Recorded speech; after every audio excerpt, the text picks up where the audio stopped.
A year and a half on from the government's train wreck handling of changes to disability funding, a new model has been rolled out.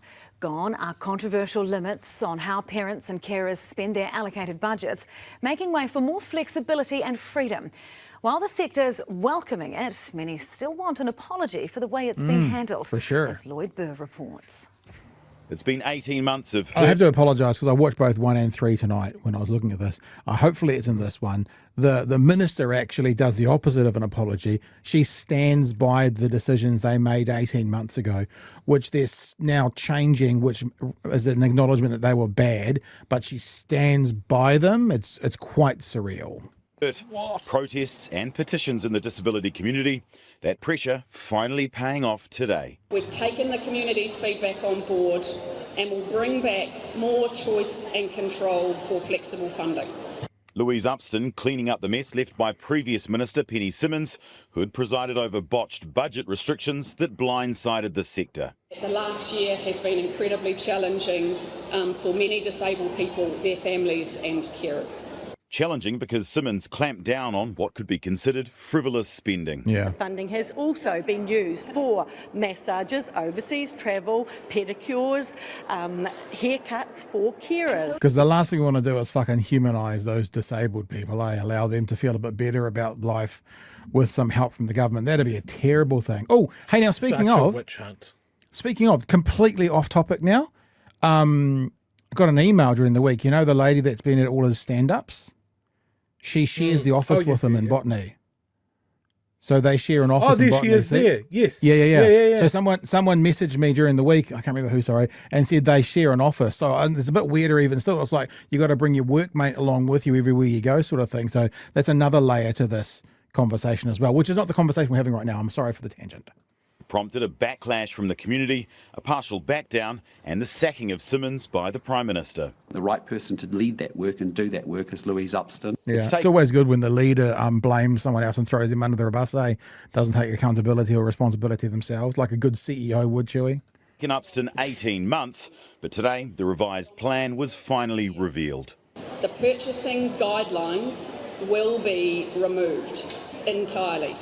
Replaced by a new system where each disabled person is assessed and allocated a budget based on their needs. Can I just say, Chewie, this is becoming a bespoke way of doing things, which always is exponentially more expensive as well.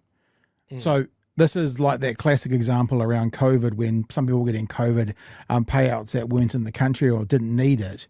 But we realised and we were told that to actually go through and work out every single individual case of who was getting what would cost so much more than the 1 or 2 or 3% of people that didn't need it. So in other words, it was the right fiscal decision to make. There is no way that they're going to be able to roll this out and it not be far more expensive when they have to look at every single person and every single case, rather than just doing a blanket rule for everybody and giving them all a good amount of money.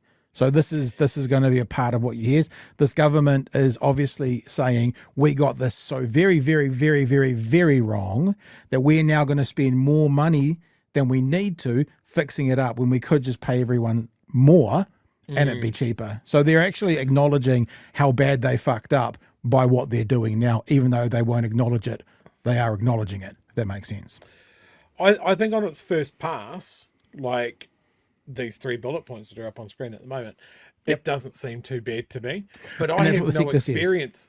I have no experience in the sector at all. I know that we have people that follow BHN that are disabled that do have to interact with these systems.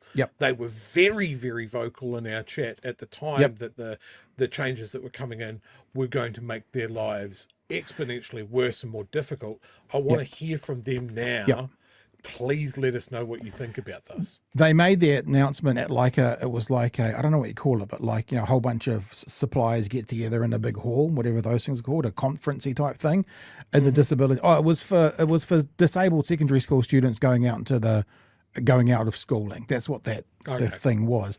And people who were there, who were the advocates and the workers, they say it's a pretty good start. So it's not. We're not saying this is a bad thing to do, but what we are wanting to make sure that we go is, if you have ballsed up, if you have made hundreds, thousands, tens of thousands of people's lives more miserable for the last 18 months.